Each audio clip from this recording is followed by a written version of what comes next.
안녕하세요. 슈리의 평생투자 슈리입니다. 요즘에 환율이 좀 변동성이 심하죠.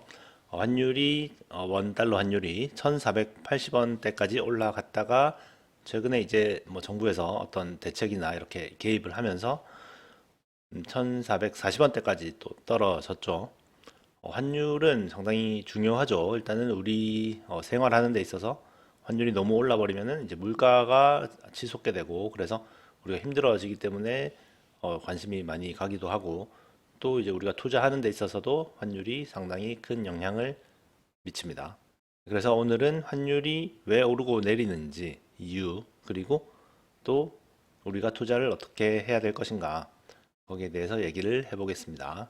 네, 먼저 뭐 환율이 오르는 이유, 내리는 이유에 대해서는 뭐 여러 가지 말들이 많죠. 일단은 최근에 환율이 많이 올랐었으니까 왜 그렇게 올랐냐?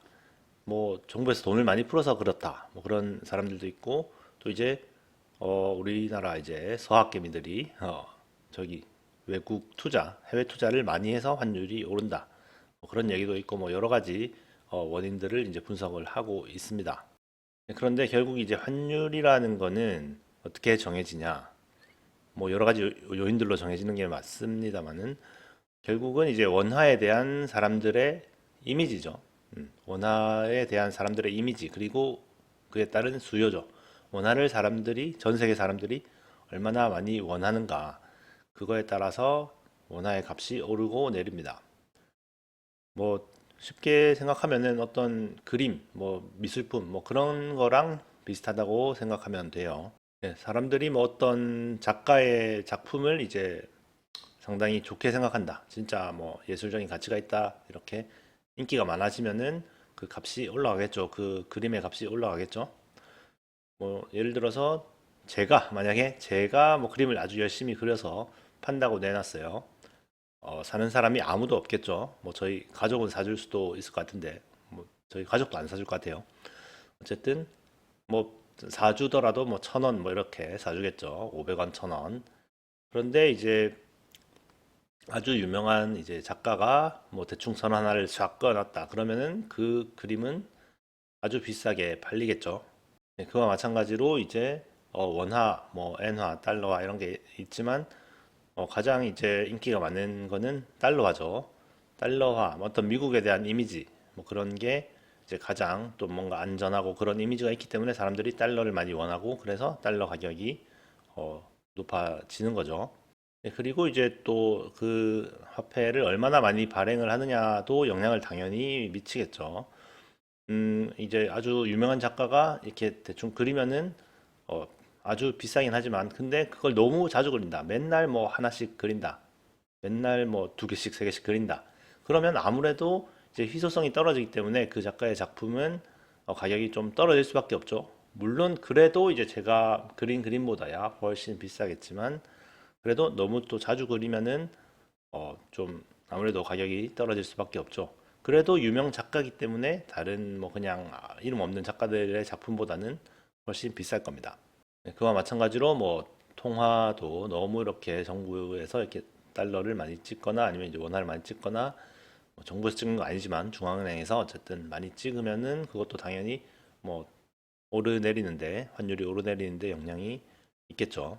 네, 그래서 결국 이제 원화를 많이 찍어내면은 원화 가치가 당연히 이제 떨어지고 원달러 환율은 올라가는 건 맞는데, 근데 이제 뭐 원화를 많이 찍지 않더라도 그런데 이제 원화에 대한 이미지가 이제 안 좋아지면은 또 원화 가치가 떨어질 수도 있죠. 아까 말씀드린 대로 이제 뭐 제가 그림을 그리면은 아무도 안 산다고 했죠. 제가 그림을 아주 많이 그려서 안 사는 게 아니라, 희소성이 떨어져서 안 사는 게 아니라, 제가 그냥 진짜 딱 한 장만 열심히 아주 딱 한 작품만 그려도 아무도 안 사죠.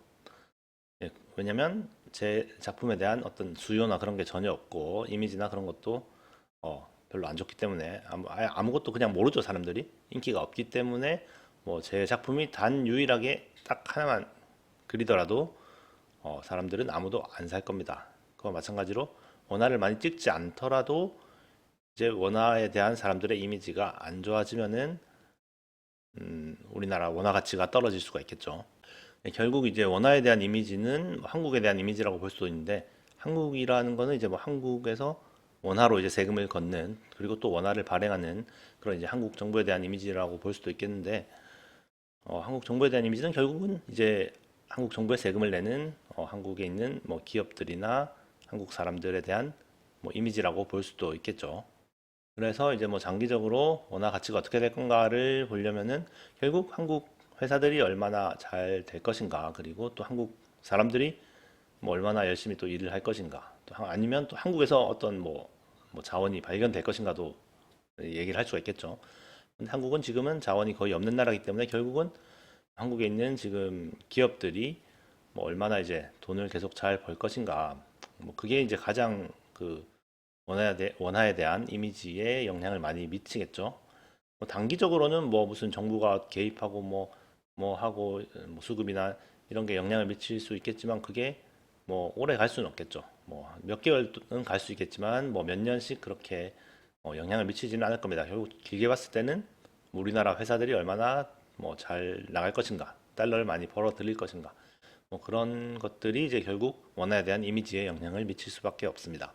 그래서 이제 우리나라 기업들을 살펴보면은 뭐 상당히 좀 위험하죠. 지금은 이제 잘 나가는 것 같긴 한데, 왜냐하면 반도체가 워낙 좋기 때문에, 전 세계적으로 메모리 반도체가 워낙 좋기 때문에 결국 삼성전자, 하이닉스, 그리고 그 외에 이제 여러 가지 반도체 장비나 소재나 뭐 이런 회사들도 다 잘 나가고 있긴 한데, 다른 산업들은 사실 좀 상당히 좀 많이 힘들어졌잖아요. 옛날에 잘 나가던 뭐 석유화학이나 이제 디스플레이나 뭐 이런 것들도 다 이제 중국한테 따라잡히고 이래가지고 상당히 좀 그런 것들은 힘들어졌는데, 결국은 이제 반도체가 그래도 워낙 잘 나가고 있기 때문에 아직까지는 잘 버티고 있습니다. 그래서 결국 이제 환율이 어떻게 될까를 생각하려면은 그 기업들이 계속 잘 나갈 것인가, 우리나라의 회사들이 계속 돈을 잘 벌 수 있을 것인가, 아니면은 결국은 또 뭐 중국에 이게 따라잡히거나 해가지고 좀 망하거나 뭐 그렇게 될 것인가, 그런 게 이제 결국은 중요하겠죠.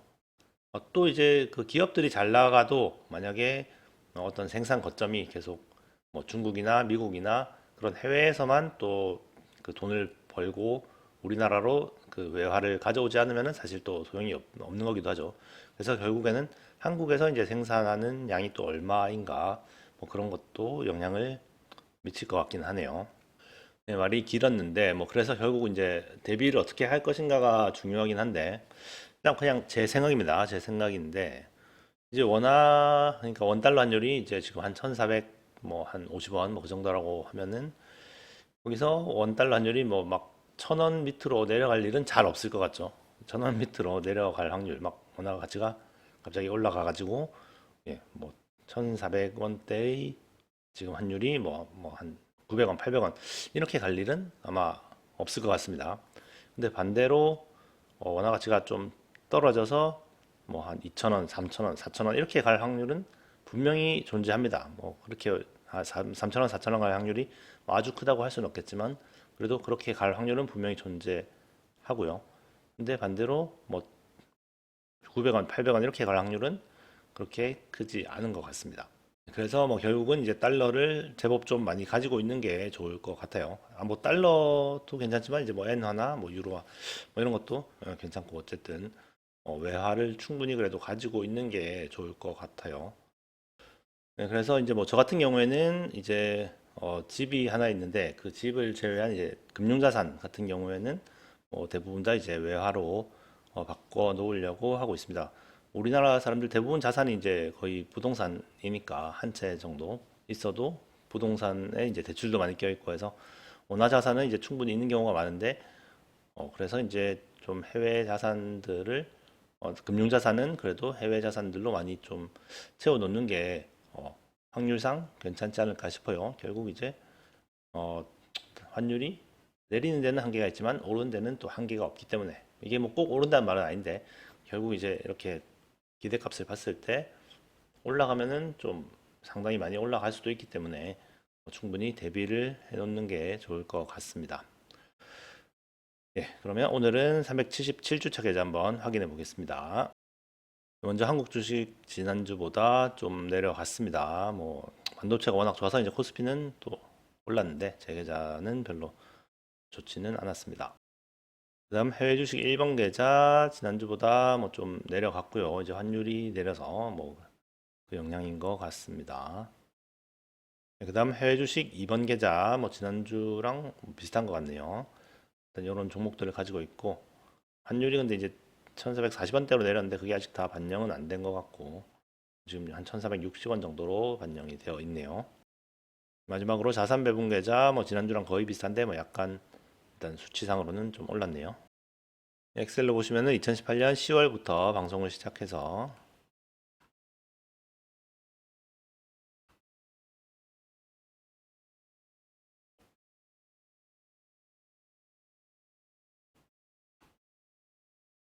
377주차까지 왔고요. 377주차 현재 지금까지 2억 1,600만 원 투자해서 현재 3억 6,654만 4,509원이고요. 수익 금액은 1억 5,554만 4,509원입니다.